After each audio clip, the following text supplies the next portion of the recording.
Hey, Internet family. It's a little behind the scenes stuff from you. I'm hanging out at Tlaquepaque. Check out these benches. Hello, goddess. Okay. So this is a tree friend of mine that I haven't visited in quite a while. What are one of the marks of the fairy trees? Many trunks growing out of one bottom.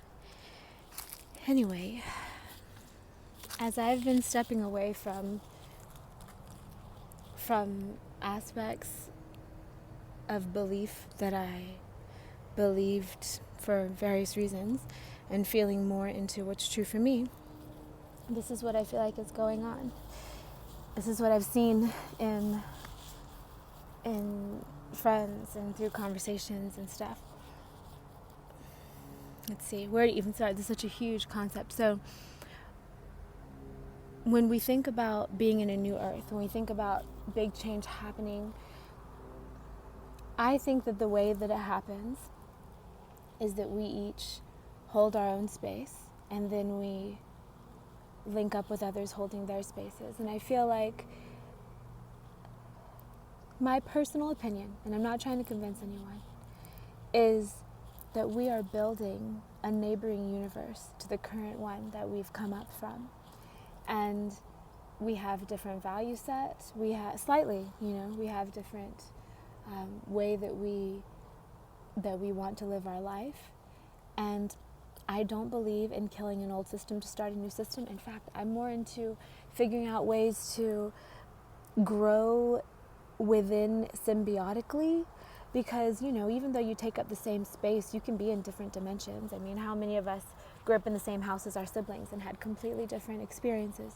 So yeah, I think that we're coming up next to another one. I would like to grow up within it to be symbiotic and heal the cracks in that other one and then blossom out the edges. But what I've realized lately is that right now it seems like we're in a time of holding our own central core and saying, no, this is what I want in my world. This is what I don't want in my world. There have definitely been leaps of faith involved for me lately, which does not always happen. I'm still in the middle of one right now. So yeah, I think that we're next to another dimension. And I think that we're just now splitting off. We're finally realizing, okay, it's time.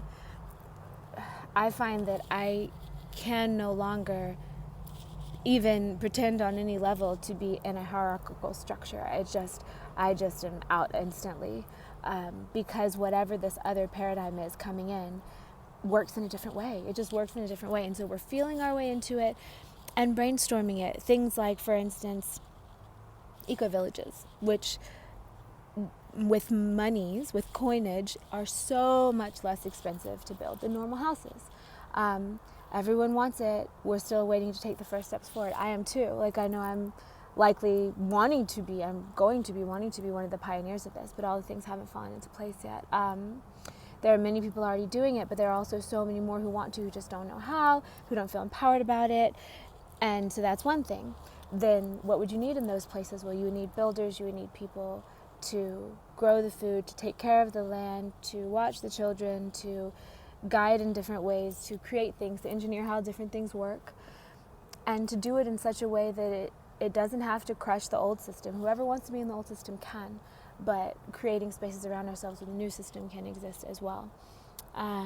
Other things, like, for instance, one of my favorites is in the gem, have the gem machines power batteries that power the city. Of course, right? Why not? And my mind is not an engineer mind, so I don't know how to make that happen, but I can't imagine it would be very difficult. And I know I've seen exercise bikes and stuff that do, but why not a whole full gym that does that? Or whatever that the people in the community want. Stuff like that. Let's see, I'm not thinking of any more right in this moment, but I have all these funny little ideas about it. And I just think that it's just time for us to start manifesting it in a realer way. And part of it is coming together with community, because there's so much any one of us can do by ourselves. We have to link up. I mean, part of my purpose is to be a guide. I can't guide if I'm not guiding. You need other people to guide. I can't do that on my own, There are also ways that I need to receive, that I need to cultivate community around me and my own receiving channel so that I can. And so I think a lot of these conversations that I'm going to be having with y'all are about that. There's been so much happening multidimensionally. Reminding yourselves right now, so I'm recording this on October 22nd, reminding you to beef up your auras before you go to sleep at night, because there's a lot happening in the dream realm. So how about right now you just take a deep breath, imagine your light bubble around you, make sure it's really strong, make sure there's no rips, tears, holes in it. If there are, just fill them back in. Then make sure the envelope around it is really strong and thick and rejuvenating from source energy. I like to imagine lately a coating of selenite and then a coating of diamond on top of it, so it's impenetrable but always purifying. That's good enough to do to start with. There's other places we can go with that and other dreams and visions I've had lately that I'm looking forward to sharing with you guys. But I think this is enough for right now. Just to say that so many of us are talking about this. So many of us are having these conversations. We're the ones that are going to have to start doing it. How is it going to exactly happen in the physical realm? I'm not sure. But I know a lot of us are holding these torches. So let's just keep brainstorming and dreaming it up. And when opportunities come for us to step forward into it, let's just do it, you know? Yeah, if we set that intention, we'll start to draw it in. And I think part of me doing this is so I will see more and you guys will see each other more of how many of us really do want this, because I know it's many, many. Okay. Love you guys. Bye.